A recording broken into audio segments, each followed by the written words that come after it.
Olá, boa noite a todos e a paz do Senhor Jesus. Nós estamos aqui hoje na parte de número 53, do nosso estudo, onde hoje nós vamos terminar, o nosso estudo do Apocalipse. Aqui 53 lives, 53 dias que nós estivemos aqui. E hoje é a conclusão, do livro do Apocalipse. No estudo passado nós falamos ali um pouco, a respeito da Nova Jerusalém, da Cidade Santa.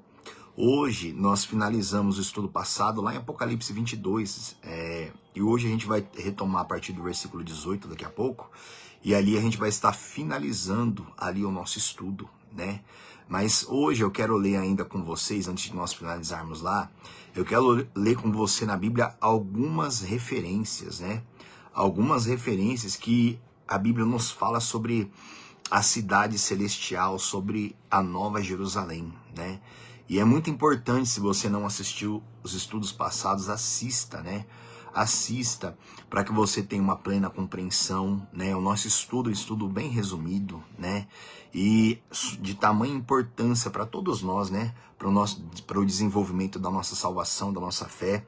Nós fortalecemos a nossa fé, compreendendo o propósito de Deus, o plano de Deus, para essa vida e aquilo que Ele tem preparado para nós no porvir. E eu quero ler com você uma palavra, tá lá em Hebreus, lá no capítulo 11. A Bíblia, ela fala a respeito dos patriarcas, mas aqui ela vai falar a respeito de Abraão, Hebreus capítulo 11, lá no versículo 8, tá escrito assim, Pela fé, Abraão, quando chamado, obedeceu, a fim de ir para um lugar que devia receber por herança.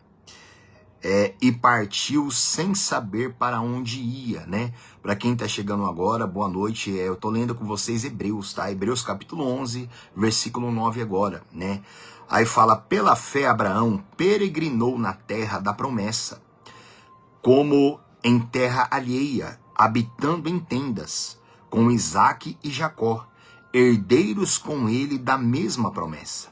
Olha o verso 10. Porque aguardava a cidade que tem fundamentos, da qual Deus é o arquiteto e edificador. Olha isso. Abraão recebeu a promessa da terra prometida, E Abraão saiu peregrinando, em toda a sua caminhada da fé. Só que o que eu quero focar com você aqui é o verso 10, Porque aguardava a cidade que tem fundamentos, da qual Deus é o arquiteto e edificador.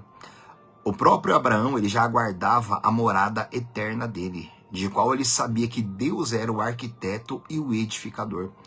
Ele sabia que o Senhor era o arquiteto de todas as coisas, Ele era o edificador, inclusive da morada celestial eterna, que Abraão também aguardava.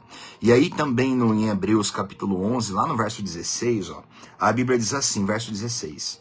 Mas agora aspiram a uma pátria superior, isto é, celestial, uma pátria celeste. Aqui eu pulei alguns versículos com você, A Bíblia fala sobre a caminhada dos patriarcas na fé, mas agora eles não estavam mais na terra, quando isso aqui foi inspirado por Deus para ser escrito em Hebreus, e agora o escritor disse, mas agora eles aspiram, verso 16, mas agora aspiram a uma pátria superior, isto é, celestial. Por isso Deus não se envergonha deles, de ser chamado o seu Deus, porquanto lhes preparou uma cidade. Olha isso. Os patriarcas do Antigo Testamento, eles aspiravam, eles desejavam uma pátria superior. Eles caminharam na terra, e tiveram a caminhada deles com Deus, foi passando, de geração para geração, mas após ali a morte terrena deles, eles aspiravam uma pátria superior, como está escrito no verso 16, mas agora aspiram a uma pátria superior, isso é celestial. Os próprios homens que andavam com Deus no Antigo Testamento, eles sabiam que havia uma pátria celestial, uma pátria superior do que essa que nós temos aqui nessa terra. Uma cidade santa, como a Nova Jerusalém. A Nova Jerusalém, como nós vimos no estudo passado, que vai descer do céu para que os salvos habitem nela para sempre. Ainda a esse respeito, Hebreus capítulo 12. Hebreus capítulo 12, lá no versículo lá no versículo 22, tá? Eu não vou ler o contexto todo com você, mas eu quero ler apenas o verso 22, ó, Hebreus 12, 22, assim, ó. Mas tendes chegado ao monte Sião, e à cidade do Deus vivo, a Jerusalém celestial, e a incontáveis hostes de anjos, e a universal assembleia. Aqui o Espírito Santo falando o que havia, o que tinha chegado para o povo de Deus, né? O próprio João Batista, com a primeira pregação dele, a primeira pregação de Jesus Cristo também foi essa. Arrependei-vos porque é chegado até vós o reino de Deus. Vou ler só o início de novo do verso 22, ó. Mas tende chegado ao monte Sião e à cidade do Deus vivo, a Jerusalém celestial. Existe a Jerusalém celestial, a cidade do Deus vivo, que é chegada para todos aqueles que creem. Uma morada eterna, celestial, onde habitaremos com o Senhor em corpos de glória, né? Ainda aí próximo, ó, Hebreus capítulo 13, lá no versículo 14, tá? Depois é bom você ler o contexto todo, né? Fala a respeito de busca, né? Fala a respeito de manter a fé, de manter a perseverança, de ir até o fim, né? De perseverar até o fim, focando um alvo, um objetivo, né? O contexto. Hebreus 13, verso 14, diz assim, ó. Na verdade, não temos aqui cidade permanente, mas buscamos a que há de vir. Olha isso. O homem de Deus disse isso, o escritor de Hebreus, nós não temos aqui uma cidade permanente, mas nós buscamos a que há de vir. Olha como que é para ser o intuito da igreja, buscar a cidade que há de vir, a nova Jerusalém descerá do céu, como nós vimos aqui. Ela vai descer do céu. Eu, com toda a minha limitação, eu não consigo desenvolver muito a respeito da Nova Jerusalém, né? Se você jogar no YouTube, como eu disse, jogue lá, Nova Jerusalém em animação, né? Você vai ver ali que fizeram animações ali maravilhosas, baseadas em tudo que está escrito na Bíblia aqui. Então, os próprios homens de Deus da igreja primitiva e também no Antigo Testamento, eles buscavam, eles entendiam que eles não tinham aqui uma pátria, que eles eram peregrinos, né, numa terra estranha. Assim como nós, a gente é peregrino aqui nessa terra hoje. Mas nós aspiramos e nós buscamos uma pátria que há de vir, né? Uma pátria celestial que é permanente, onde só entrarão nela aqueles que têm os seus nomes escritos no livro da vida, né? Eu quero finalizar o estudo aqui com você. Vamos lá para Apocalipse, né? Capítulo 22. No estudo passado, nós lemos até o verso 17, né? Nós lemos, né? No estudo passado, nós terminamos, né? Hoje a gente vai finalizar a conclusão do estudo, né? Ó, Apocalipse 22, a gente lê até o verso 17. Verso 17 diz assim, ó. O Espírito e a noiva dizem vem. Nós enfatizamos sobre isso. O Espírito Santo, ele clama pela volta de Jesus, assim como a noiva, que é a igreja do Cordeiro, também deve clamar pela volta dele. Aquele que ouve, diga vem. Aquele que tem sede, venha. E quem quiser, receba de graça a água da vida. A água da vida é a fonte a jorrar dentro de nós, que é a unção da palavra, a revelação da palavra. Aquele que tem sede, diga vem, é a comunhão com Cristo, com o verbo que é a palavra de Deus. E, consequentemente, uma comunhão com Deus na oração, um envolvimento pleno com ele na oração. Aí no verso 18, a Bíblia fala sobre a conclusão do livro, né? Vamos lá para a gente terminar. A todo aquele que ouve as palavras da profecia deste livro, testifico. Se alguém lhes fizer qualquer acréscimo, Deus lhe acrescentará os flagelos escritos neste livro. Olha isso, gente. Em toda a palavra de Deus. Todo aquele que deturpa a palavra, que acrescenta qualquer coisa à palavra, o Senhor vai acrescentar para essa pessoa todos os flagelos escritos aqui nesse livro. Né, especialmente do livro do Apocalipse. Todo aquele que fizer qualquer acréscimo, o livro do Apocalipse tem que ser lido, tem que ser entendido exatamente como ele está. Exatamente. Como nós lemos aqui, né, muitos pensam que a igreja vai pregar na grande tribulação, mas a Bíblia é bem clara que serão 144 mil selados, 12 mil de cada tribo. E só que muitos falam, não, esses 12 mil é a igreja não está claríssimo lá. É 12 mil de cada tribo de Israel. Não tem como transformar, maquiar, falando que aquilo ali é igreja, né? Então não adianta acrescentar absolutamente nada aqui. Tá? Quando a Bíblia fala que Jesus Cristo vai reinar por 1000 anos, tem que ser entendido literalmente como 1000 anos, sim. Só que muitos também dentro do estudo do livro do Apocalipse falam que os 1000 anos não é literal, que não serão 1000 anos, que esses 1000 anos que Jesus reina é hoje, é o tempo da igreja, que o diabo está amarrado, né? Então muitos querem acrescentar, é só entender exatamente como está escrito aqui.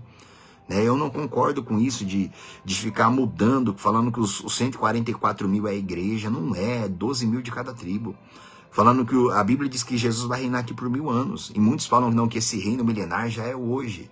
Que o diabo hoje está preso. O diabo não está preso hoje coisa nenhuma. Né? Muitos falam que o diabo está preso hoje, que o reino milenar é hoje, é a época da igreja. E que o milênio vai chegar no ápice quando a igreja conseguir converter o mundo inteiro.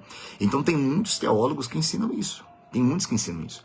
Eu prefiro ficar simples com aquilo que está escrito do jeito que está escrito aqui. Porque aquele que acrescentar qualquer coisa nesse livro, o Senhor, Deus, vai acrescentar, como diz no final do verso 18.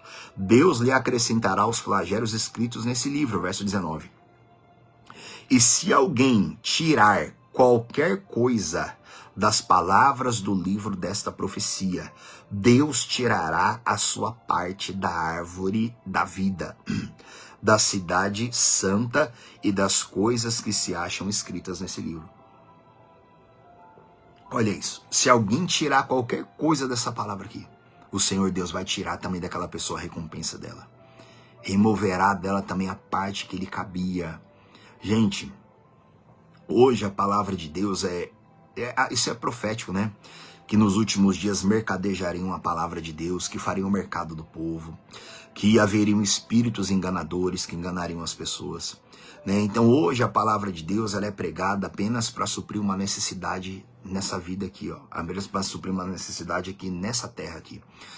Só que a palavra de Deus, o primeiro intuito dela não é esse. É lógico que Deus cura, Deus abençoa financeiramente em todas as áreas, mas o intuito da palavra de Deus é salvar a nossa alma, né? É colocar o nosso nome no livro da vida, é fazer com que as pessoas recebam o Espírito Santo, com que haja arrependimento verdadeiro, para que a gente aspire uma cidade celestial, para que a gente foque no reino de Deus, nos céus, né? Só que tudo isso é profetizado, né? Tudo isso é o esfriamento dos últimos dias, isso é profetizado também, né? Mas existe um remanescente fiel, um povo que amaria a Deus de todo o coração. Verso 20, ó. Aquele que dá testemunho dessas coisas diz: certamente venho sem demora. Amém. Vem, Senhor Jesus. Aquele que falou com o apóstolo João, né, através do anjo, disse para João: venho sem demora, que é o Senhor Jesus. O Senhor Jesus, como eu expliquei no estudo passado, o Senhor Jesus já veio para o apóstolo João. Como eu expliquei no estudo passado, cada pessoa que morre é Jesus Cristo voltando para ela, porque ele é o princípio, ele é o fim.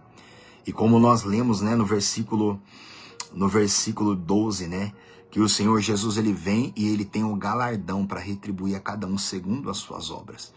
Então, muitos falam: Jesus está demorando para voltar. Não, gente, ele vem todos os dias. Cada pessoa que morre, Jesus está voltando para ela. Ah, pastor, mas quem morre vai dormir muito. Não, irmão, quem morre em Cristo está direto na presença de Deus. Está direto diante dele, né? Deixa eu só finalizar isso aqui, mais o versículo 21, eu vou falar um pouco com você a esse respeito, ó. Aí a bênção, né? Versículo 21. A graça do Senhor Jesus seja com todos. Olha isso. E aqui nós finalizamos aqui a nossa leitura do livro do Apocalipse. E a graça do Senhor Jesus seja com todos. O Senhor Jesus, ele diz: eu venho sem demora. Venho sem demora. Quem morre em Cristo, gente, está diretamente diante de Jesus, diretamente. Comparece diretamente diante dele, né? Eu quero ler com você a esse respeito. Aqui essa parte do Apocalipse nós terminamos hoje. Nós vamos terminar, tá? Por completo o nosso estudo do livro do Apocalipse, né? E na quarta-feira, eu vou abrir um parênteses aqui antes de começar o estudo do Espírito Santo. Na quarta-feira eu vou falar com vocês sobre como era essa terra aqui há bilhões de anos atrás. Vou falar com vocês aqui sobre a queda de Lúcifer, né?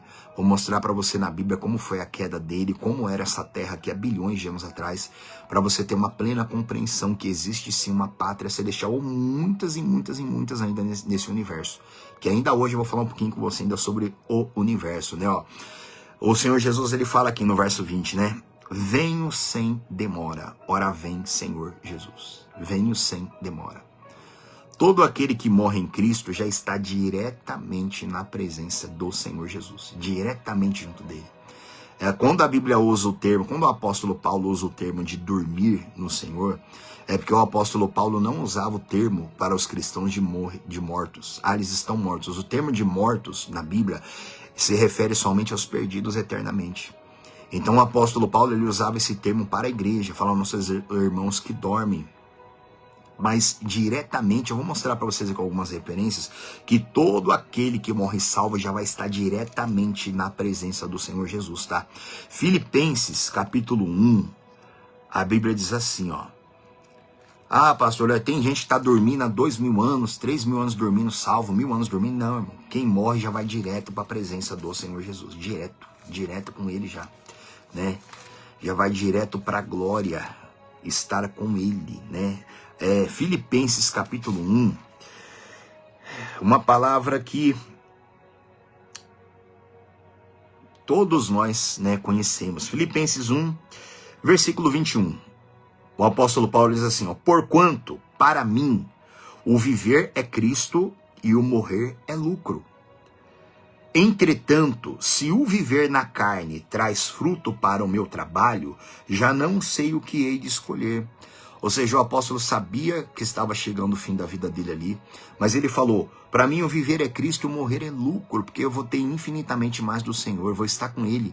Mas ele falou, se o meu viver na carne traz lucro para o meu trabalho, já não sei o que hei de escolher. Ou seja, se o apóstolo Paulo disse, se eu viver na carne hoje, se eu continuar vivendo aqui em carne e osso com vocês, vai trazer lucro para o reino de Deus, eu vou ganhar mais almas, vai edificar a vida de vocês, então eu não sei o que eu escolho. Não sei se eu escolho permanecer aqui com vocês ou se está com Cristo, né? Agora olha o versículo 23. Ora, de um e outro lado estou constrangido, né? O apóstolo Paulo se sentia constrangido a ficar, por causa da igreja, permanecer, e constrangido a ir para estar com Cristo também, né? Tendo desejo de partir e estar com Cristo, o que é incomparavelmente melhor. O apóstolo Paulo sentiu o desejo de partir e estar com Cristo. Ele sabia que quando ele morreria, né, ele estaria diretamente com o Senhor Jesus. Não há essa questão de dormir 1.000 anos, dormir 2.000 anos, não. Quem morre salvo vai estar direto na presença do Senhor. Ainda, Lucas capítulo 23. Lucas capítulo 23. Eu acho que é a respeito dos dois na crucificação, né? Lucas 23. Isso, lá a partir do versículo 39, né, os dois malfeitores, né, fala sobre a crucificação. Lucas 23, 39 diz assim, ó, um dos malfeitores crucificados blasfemava contra ele, dizendo, não és tu o Cristo? Salva-te a ti mesmo e a nós também. Respondendo-lhe, porém, o outro repreendeu, dizendo, nem ao menos temes a Deus, estando sob igual sentença? Nós, na verdade, com justiça, porque recebemos o castigo que os nossos atos mereceram, mas este nenhum mal fez. E acrescentou Jesus, e acrescentou, né, para não falar errado, aí ele chamou Jesus, lembra-te de mim, quando vieres o teu reino. Jesus lhe respondeu, em verdade te digo, que hoje estarás comigo no paraíso. Hoje estarás comigo no paraíso.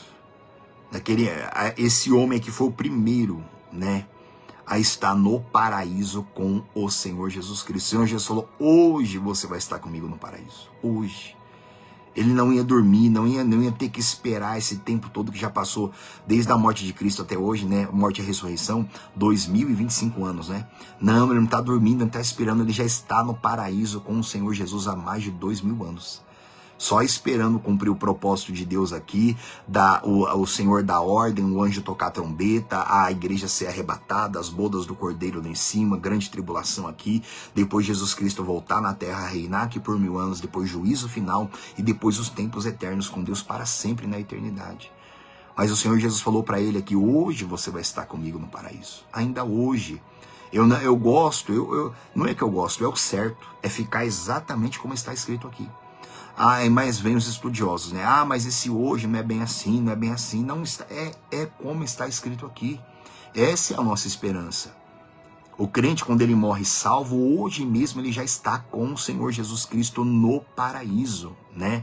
Ainda a esse respeito, 2 Coríntios, vamos lá em 2 Coríntios capítulo 5.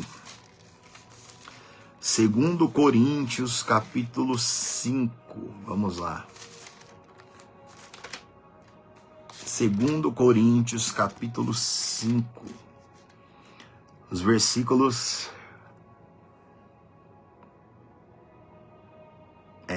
versículo 6, tá? 6 a 8. 2 Coríntios 5, 6 diz assim, ó. Temos, portanto, sempre bom ânimo, sabendo que enquanto no corpo estamos ausentes do Senhor, visto que andamos por fé e não pelo que vemos. Entretanto, estamos em plena confiança, preferindo deixar o corpo e habitar com o Senhor. Olha isso, gente.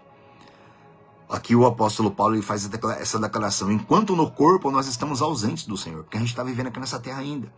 Mas aí ele fala no versículo 8, entretanto estamos em plena confiança, preferindo deixar o corpo e habitar com o Senhor. Olha isso. Preferindo deixar o corpo. Você é uma alma que habita nesse corpo aí. Paulo ele falou, nós estamos em plena confiança que nós vamos deixar o corpo e ali, como eu já li com vocês aqui antes, nós seremos revestidos de imortalidade, seremos revestidos de glória, nossa alma, nosso espírito será revestido de glória, seremos transformados e habitaremos com o Senhor. Eles já estão habitando com Deus porque eles já deixaram o corpo já. Nós estamos nesse corpo aqui ainda vivendo a nossa caminhada, né, a nossa fé com Cristo, né? E tendo essa confiança, essa certeza que uma hora dessa nós vamos deixar esse corpo aqui habitarmos com o Senhor, né? E ainda também, Efésios,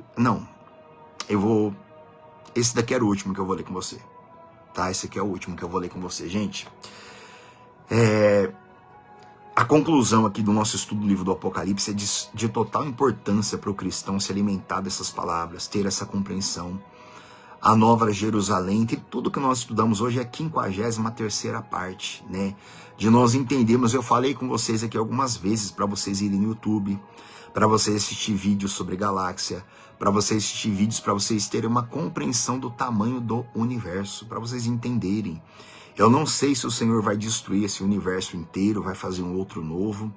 Eu não sei, porque a Bíblia diz que ele vai fazer novos céus e nova terra. Ou eu não sei se nós habitaremos nas muitas moradas que haverão nesse universo inteiro. O que tem nesse universo todo aqui, né? A Bíblia diz que haverá uma nova Jerusalém, uma cidade celestial, como nós já falamos, ela vai descer do céu. Existe o terceiro céu, que é onde Deus habita. Existe a nova Jerusalém, que vai descer do terceiro céu, vai ficar em algum lugar nesse universo, onde nós habitaremos. Existe uma nova terra que o Senhor vai fazer para todos nós, para todos os salvos. Você vai entender isso um pouco melhor na quarta-feira, que eu vou explicar para você como era essa terra aqui há bilhões de anos atrás. O homem se acostumou a viver nessa terra aqui com o natural, mas tudo é feito através do sobrenatural. Se você assistir um pouco de vídeo a respeito do tamanho do universo, você vai entender um pouquinho da grandeza de Deus. Eu e você, nós vivemos no planeta Terra, nós vivemos em uma galáxia. Nós vivemos em uma galáxia, nossa galáxia é chamada de Via Láctea, né? A nossa galáxia, só para você ter um pouquinho de compreensão, e eu acredito que você vai assistir vídeos a esse respeito, a nossa galáxia, ela tem 100 mil anos de comprimento e de tamanho, 100 mil anos-luz. Aí para a gente entender isso, a gente precisa entender o que é a velocidade da luz, né? A velocidade da luz, ela é 300 mil quilômetros por segundo. Olha isso. Imagina você uma nave que viaja a 300 mil quilômetros por segundo. O que isso quer dizer? Que a cada 1 segundo a luz viaja 300 mil quilômetros. É uma distância gigantesca para se viajar em um único segundo. A velocidade da luz é a velocidade limite. Nada é mais rápido do que a luz. Então tem essa compreensão. A cada 1 segundo a luz viaja 300 mil quilômetros. É muita coisa. Agora, a nossa galáxia ela tem 100 mil anos-luz. O que isso quer dizer? Isso quer dizer que para percorrer a nossa galáxia de uma distância a outra, na velocidade da luz, que nada é mais rápido do que a luz viajando a 300 mil quilômetros por segundo, demoraria 100 mil anos. Para você ter uma ideia do tamanho da nossa galáxia. Olha o tamanho da nossa galáxia. É impossível isso, mas se construísse uma nave que viajasse a 300 mil quilômetros por segundo, e não é por hora, tá? É 300 mil quilômetros por segundo. Uma nave que a cada 1 segundo ela viaja 300 mil quilômetros. Olha isso. Ainda assim demoraria 100 mil anos viajando a 300 mil quilômetros por segundo. Demoraria 100 mil anos para poder percorrer toda a nossa galáxia. Olha o tamanho dela. A nossa galáxia ela tem cerca de entre 200 e 400 bilhões de estrelas. O Sol que nós temos aqui é uma estrela, tá? É uma estrela. E os cientistas eles falam que cada estrela tem pelo menos 1, 2 planetas ou até 5 planetas orbitando ela. Você consegue imaginar isso? Cerca de 200 a 400 bilhões de estrelas. E a cada uma estrela você tem ali no mínimo 1, 2, 5 planetas orbitando ela. Olha isso. Os cientistas eles falam que só na nossa galáxia existem cerca de 800 bilhões de planetas. Olha isso. Só na nossa galáxia. O nosso sistema solar aqui, né? Nós temos aqui, acho que não é mais 8 planetas, né? Aqueles um ou dois ali foi diminuído, caiu de categoria, né? Mas só no nosso sistema solar aqui, olha os planetas que nós temos aqui. Só na nossa galáxia tem cerca de 800 bilhões de planetas. Parece que isso é grande, não parece? Mas e se eu falar para você que a nossa galáxia tem 100 mil anos-luz? 300 mil quilômetros por segundo demoraria 100 mil anos para percorrer ela toda. Agora existem galáxias aí que elas têm 6 milhões de anos-luz. Tão grande, mas tão grande, que se fosse para viajar na velocidade da luz a 300 mil quilômetros por segundo, demoraria 6 milhões de anos. Olha isso, para percorrer toda aquela galáxia tão imensa que ela é. Existem galáxias que elas têm 6 milhões de estrelas. Olha isso. Uma única galáxia tem 6 milhões de estrelas. Agora você pega cada uma estrela, você coloca por baixo pelo menos 2 planetas. Pelo menos 2. Então tem galáxia que tem 6 milhões de estrelas. Isso quer dizer que existem mais de 12 milhões de planetas em uma única galáxia. Agora existem galáxias, se você pesquisar, existem galáxias maiores que estão encontrando agora recente, que tem mais de 16 milhões de estrelas. Olha isso. Aí você pega 16 milhões de estrelas, você multiplica isso. Você multiplica isso por no mínimo 2. Gente, a coisa é gigantesca. Essa galáxia, eu até escrevi aqui, desculpa. Até eu escrevi aqui para você, ó. Essa galáxia de 6 milhões de anos-luz, desculpa, eu falei errado. Essa galáxia de 6 milhões de anos-luz, ou seja, viajando a 300 mil quilômetros por segundo, demoraria 6 milhões de anos para percorrer ela toda. Essa galáxia, ela tem, desculpa, eu falei errado, ela tem 100 trilhões de estrelas. Pesquisa isso para você ver. Uma única galáxia tem 100 trilhões de estrelas. Aí você pega cada estrela é um sol. Aí você pega ali, cada estrela tiver no mínimo 2 planetas orbitando, já é mais de 200 trilhões, tá? Não é milhões, não, falei errado. Seria 200 trilhões de planetas. Gente, eu começo a ver isso daí e eu começo assim a pirar assim, na minha cabeça, a entender por que Deus fez um universo tão infinito como esse. Infinito. Você sabe quantas galáxias que os astrônomos falam que existem no universo? Existem cerca de 1 a 2 trilhões de galáxias. Olha isso, a gente está em uma, a nossa galáxia é pequenininha, tá? A nossa galáxia tem entre 200 e 400 bilhões de estrelas, tem cerca de 800 bilhões de planetas, a nossa galáxia, e ela é pequena. Olha isso. Existem galáxias que têm 100 trilhões de estrelas. Meu Deus do céu. É muito grande isso. É um número assim que, meu Deus do céu. Joga no YouTube que você vai pesquisar isso. Maiores galáxias do universo. Joga. Os astrônomos falam que existem cerca de 1 a 2 trilhões de galáxias no universo que é observável, que não consegue ver mais longe do que isso. Olha isso, gente. Eles falam que existem mais grão de areia. Eu fico mais abismado com isso, quando eles falam que existem mais grão de areia no nosso planeta do que planetas no universo. Olha isso, você consegue imaginar isso? Se pegar todos os grãos de areia, existem mais planetas no universo do que grãos de areia no nosso planeta. Pesquisa sobre isso para você ver. O rei Davi, ele fazia isso, gente. O rei Davi fazia isso. Leia os salmos de Davi. O rei Davi, ele subia para as montanhas à noite. Ele ficava olhando para o céu, a olho nu, né? Hoje existe telescópio aqui embaixo. Existem 2 telescópios que está na nossa atmosfera lá fora. Dois telescópios, o Hubble e o James Webb, que é o mais novo. Existem 2 telescópios lá que conseguem enxergar o espaço profundo. O rei Davi, ele subia nas montanhas à noite, ele ficava olhando para o céu com os olhos nus. E ali ele ficava vendo a grandeza de Deus. A grandeza de Deus. Isso porque o rei Davi nem tinha ideia que tinha galáxia, nem tinha ideia de nada disso. E a gente tem tudo isso. E a gente joga fora. A gente tem tudo isso. O rei Davi ficava olhando vários salmos que o rei Davi escreveu, ele estava louvando a Deus por causa da grandeza da criação. Ele ficava olhando para o céu e via o tamanho da criação de Deus. Ele olhava isso que ele não entendia que tinha planeta lá também. Ele só via as estrelas. Ele não sabia, porque a única coisa que brilha no céu, o que brilha no céu para nós aqui é a estrela. Os planetas não brilham. Então o rei Davi ficava olhando ali, ele escreveu vários salmos ali, vendo a grandeza de Deus, olhando. E a gente hoje pode olhar para o espaço profundo dentro do nosso celular. Dentro do nosso celular. Olha isso. Você consegue imaginar cerca de 2 trilhões de galáxias? A nossa galáxia é pequena, ela tem cerca de 800 bilhões de planetas.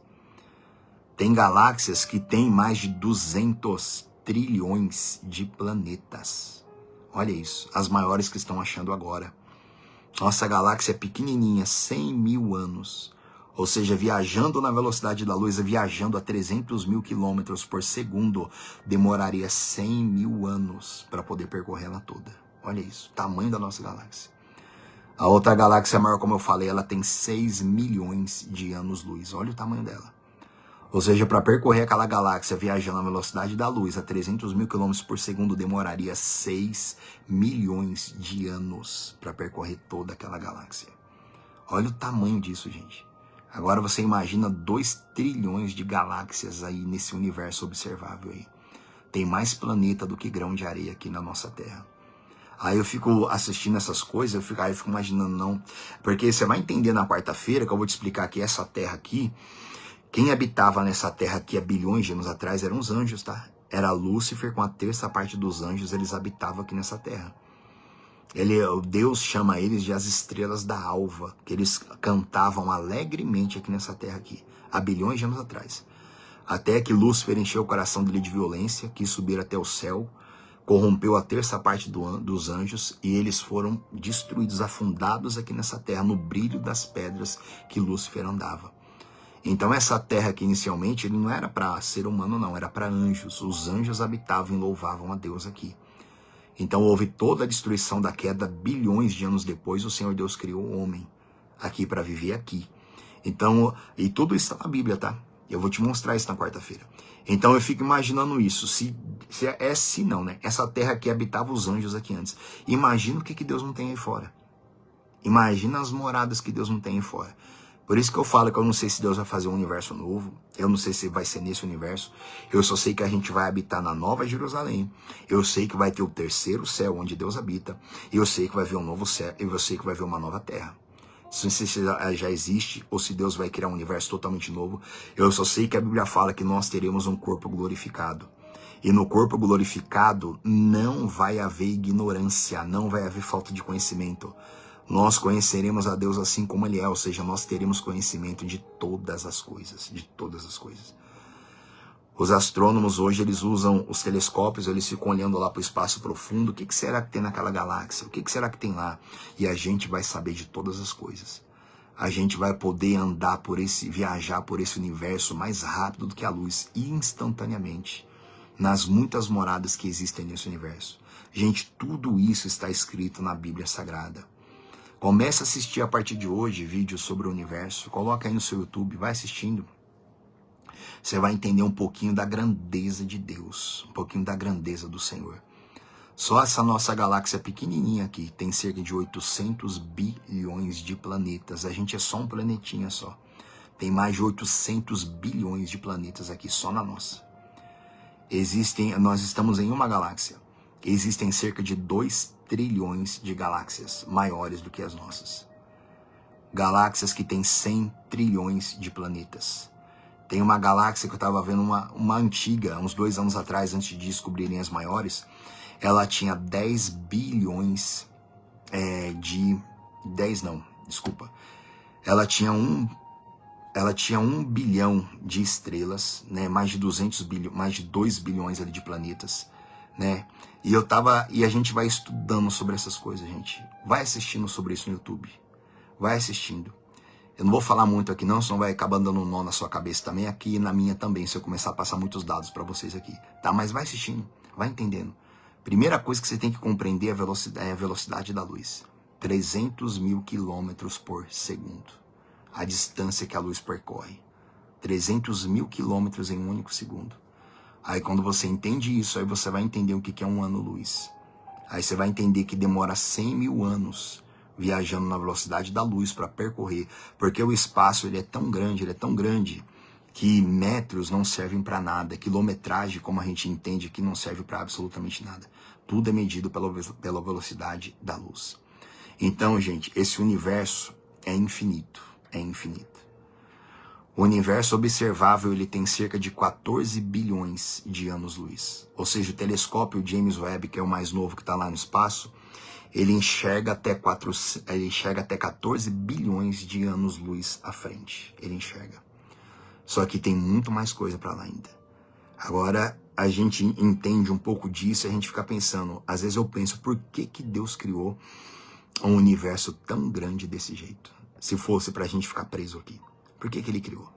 Só que quem não tem esperança, morre triste, porque pensa que nunca vai conhecer nada.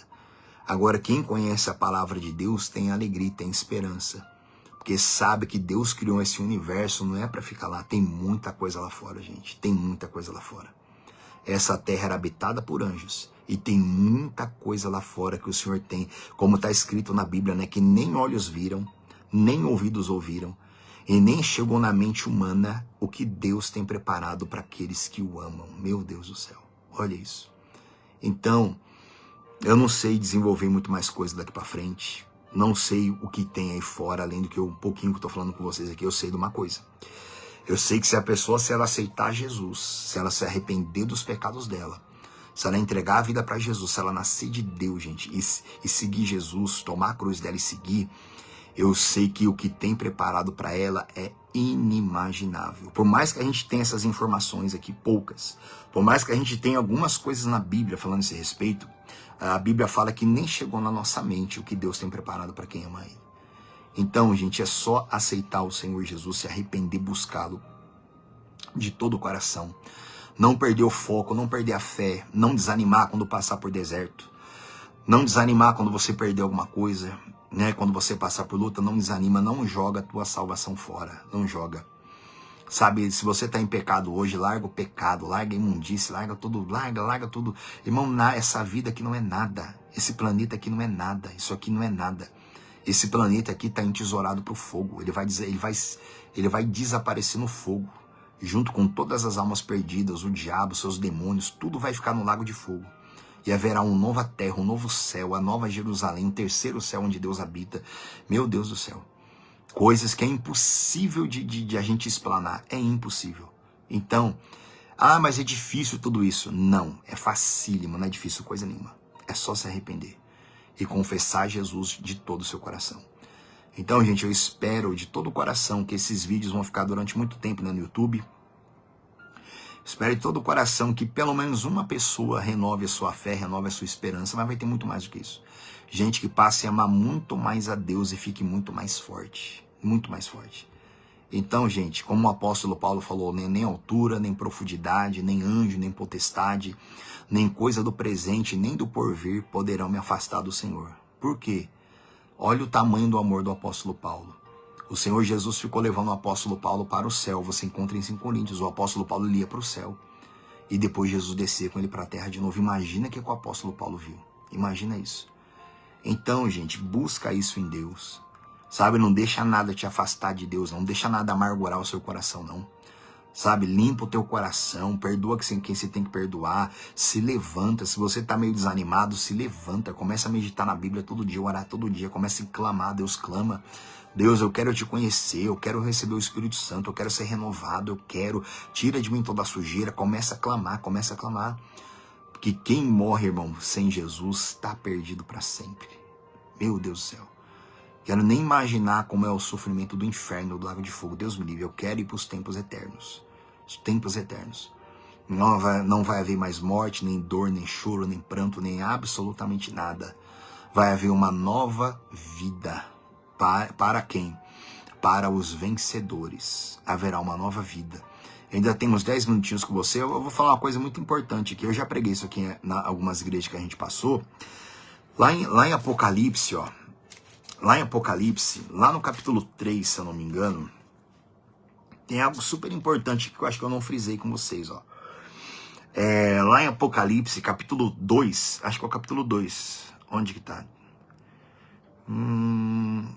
Isso, ó. Apocalipse, capítulo 2, lá no verso 17. E aqui eu termino, ó. Apocalipse 2, verso 17 diz assim, ó. Jesus, ele fala, quem tem ouvidos... ouça o que o Espírito diz às igrejas.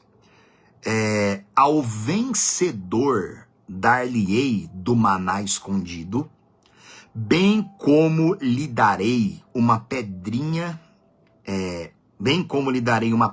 branca, e sobre essa pedrinha escrito um nome novo, o qual ninguém conhece, exceto aquele que o recebe. O Senhor Jesus, ele fala que ao vencedor ele vai dar para cada um uma pedrinha branca. E naquela pedrinha branca é escrito um novo nome, ao qual ninguém conhece, a não ser aquele que o recebe. Gente, a gente lê essa palavra aqui, a gente não entende muito bem, porque a gente é gentio, já passou também 2000 anos. Mas na época do Senhor Jesus haviam jogos. Haviam jogos, né, como temos hoje as Olimpíadas. E no final dos jogos havia a festa dos vencedores. A festa dos vencedores, e como é que funcionava? A pessoa ia lá, vencia na modalidade que ele competia, ele recebia uma coroa de louro, e no final dos jogos tinha a festa dos vencedores, que só entravam os vencedores. Então, para entrar naquela festa, a pessoa precisava ter um convite. E em um convite, a pessoa recebia uma coroa de louros e a pessoa recebia uma pedra branca. E naquela pedra branca que a pessoa que competia recebia, o vencedor, tinha um nome que ninguém sabia. Então o vencedor vencia a modalidade dele, recebia a coroa, e ele pegava uma pedrinha branca, que tinha um nome que ninguém sabia. Aí no final dos jogos tinha a festa dos vencedores, ele comparecia, apresentava aquela pedrinha branca, que tinha um nome que só ele sabia, e só a organização da festa sabia. Aí ele pegava e entrava naquela festa dos vencedores. Então quando a gente lê uma Bíblia, quando a gente compra uma Bíblia de estudo, explica para nós o contexto desse versículo aqui. Por isso que o Senhor Jesus falou, ao vencedor eu dar-lhe uma pedrinha branca, e nela escrita um novo nome, ao qual ninguém conhece. Então a gente escuta essa palavra aqui hoje, e pra gente não faz muita diferença, porque já passou 2000 anos, a gente é gentil, a gente não entende como eram os jogos da época. Mas quando você quando você compra uma boa Bíblia de estudo, explica isso para você. O Senhor Jesus está falando que a gente vai receber um novo nome. No céu, na eternidade, você não vai entrar lá com o nome que você tem. Você vai receber um novo nome. Por quê? Novo nome representa uma nova vida, representa uma nova história. Nós receberemos um novo nome, ao qual ninguém vai saber, a não ser aquele que o recebe, como está escrito aqui, e o próprio Senhor Jesus. Então, onde nós seremos conhecidos e chamados por Deus pelo nosso novo nome. Novo nome na Bíblia representa nova história, nova história. Aí tem várias passagens na Bíblia, né? Várias passagens na Bíblia que falam a esse respeito, tanto para o mal quanto para o bem. Sempre foi um costume, né, de todos os senhores que faziam escravos, sempre foi um costume de mudar o nome dos escravos. O próprio Daniel, quando ele foi levado para a Babilônia, mudaram o nome dele de Daniel para mudaram o nome dele de Daniel para Beltesazar, e dos amigos deles também, porque isso era um costume. Tirar o nome de uma pessoa significa tirar a identidade dela. Colocar um novo nome significa colocar sobre ela uma nova identidade, significa ter poder sobre ela.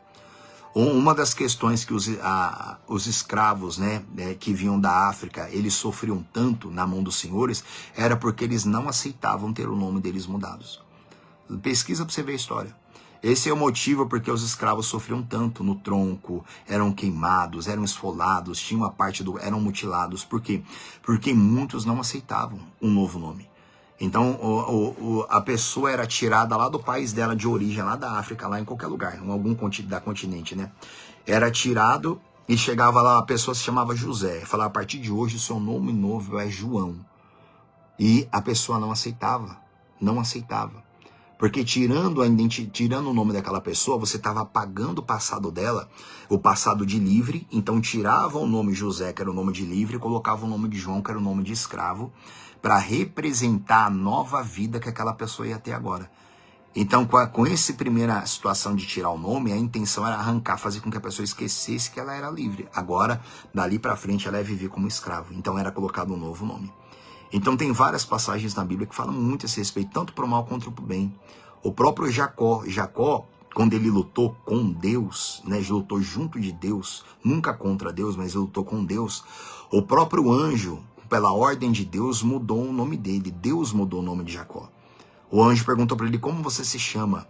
Aí Jacó disse Jacó. Aí o anjo falou, a partir de hoje você vai se chamar Israel. Aí está escrito assim, pois como príncipe lutaste com Deus e com os homens e prevaleceste. O nome Israel significa príncipe de Deus. O nome de Jacó foi mudado de Jacó para Israel. E a partir daquele momento, a vida de Jacó foi transformada, que ele passou a se chamar Israel de Deus. Por quê? Porque ele lutou como um príncipe. Quando é que Deus muda o nosso nome? Dependendo de como você luta. Né? Isso aqui é muito profundo. Eu faço um propósito na igreja na quinta-feira que a gente fala sobre a mudança do nome. Né? Mudar o nome das pessoas. Eu entrego uma pedra branca para as pessoas, para a pessoa orar pelo familiar dela, para a mudança de nome. Nome significa condição. Exemplo, você pega uma pessoa da sua família, um nome qualquer, José. Você pega José. E vamos supor que aquele José, ele é viciado em álcool. O José, ele perde o nome dele. Ele perde.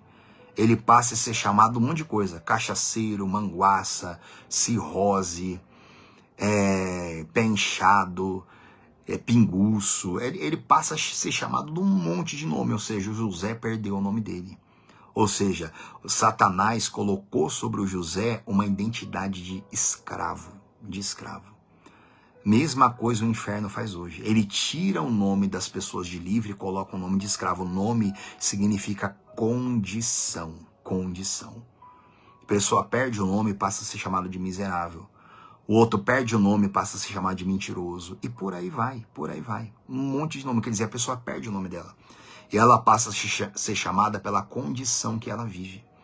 Em contrapartida, Deus tem vários nomes pra gente, vários nomes. Ele tem um nome para nós de santo, amigo, servo, propriedade exclusiva de Deus, sacerdócio real.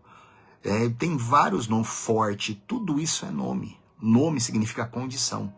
Por isso que a Bíblia fala, vós sois fortes, vós sois raça eleita. Tudo isso é nome, quer dizer, tudo isso é uma condição que Deus dá para o ser humano. Tira o nome de escravo e dá pra gente um nome de livre. A gente não precisa mudar o nosso nome no cartório hoje. Mas espiritualmente, Deus nos dá vários nomes novos. O fraco, ele passa a ser chamado de forte. O sujo passa a ser chamado de santo. Aquele que não era nada, ele passa a ser chamado de servo, de amigo. Né? Ele recebe vários nomes. E na eternidade, como Jesus Cristo falou aqui, nós receberemos um novo nome. Nós receberemos uma pedrinha branca, ele explicando isso para o povo entender na época. Ou seja, o reino dos céus, como ele falou aqui no início, né? Ao vencedor. O vencedor vai herdar essas coisas, tá? Então haverá uma mudança de nome, porque no céu, gente, não vai... No céu vai se dar uma nova vida, uma nova história, só que ali vai ser para sempre, em corpos glorificados. Ali a gente não vai ter esposo, não vai ter marido, não vai ter filho, não vai ter nada disso. Ali nós habitaremos com o Senhor para sempre e seremos semelhantes a Ele, como nós já lemos aqui. Então a gente pesquisa isso na Bíblia. O próprio Senhor Deus mudou o nome de Saulo para Paulo, né, o apóstolo Paulo. O nome Saulo significa o grande, Paulo significa o pequeno. Deus mudou o nome dele. Né, tem várias passagens na Bíblia de mudança de nome, várias passagens. Tanto para o mal quanto para o bem. Tá? tá? Foi mudado o nome de Daniel para Beltesazar, que representava um deus, um demônio da Babilônia. Mas Daniel nunca foi mudado por dentro, tanto que ele prevaleceu com o nome dele, tá? Porque não foi mudado a identidade de Daniel. Então, dar o nome para alguém significa ter poder sobre aquela pessoa. Ter poder.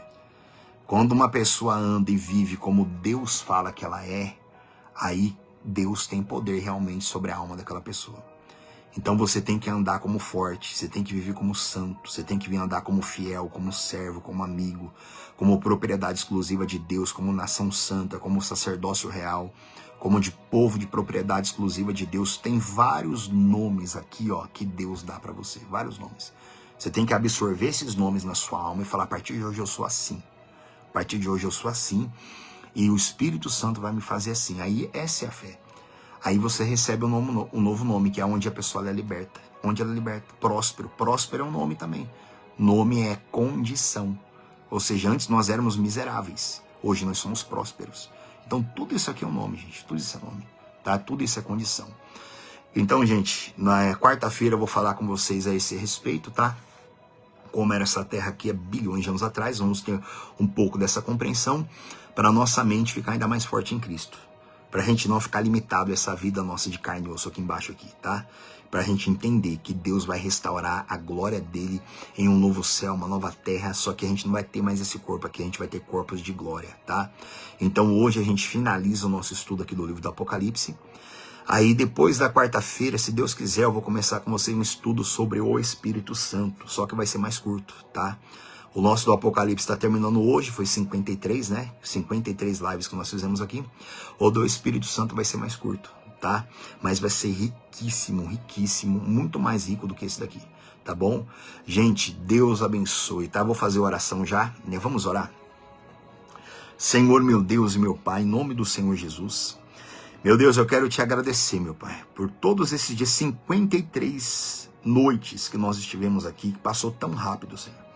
Meu Pai, eu quero te agradecer pela riqueza, pela grandeza que o Senhor nos deu. Senhor Deus, me perdoa, meu Pai, pelos meus erros, porque com certeza eu não passei tudo o que era para passar. Mas eu sei que o Senhor não tem limites. Então, Pai, ensina a cada um, meu Pai. Ensina que a Tua palavra cresça e prevaleça em cada alma, em cada vida, em nome do Senhor Jesus Cristo. Tá, gente? Ó, Deus abençoe cada um de vocês, tá? O seu Júlio, Dona Glória, Dona Naildes, cada um de vocês, Verina, Deus abençoe Verina, Deus abençoe Jeane, né? Cada um de vocês, quem mais também não apareceu, Dona Cristina Kabilac, né? Deus abençoe, tá, gente? Quarta-feira não falta, esteja aqui conosco, tá? Que vai ser riquíssimo o que nós vamos ver aqui, tá bom? Em nome do Senhor Jesus, Deus abençoe. Bom descanso para cada um de vocês e boa semana, em nome do Senhor Jesus.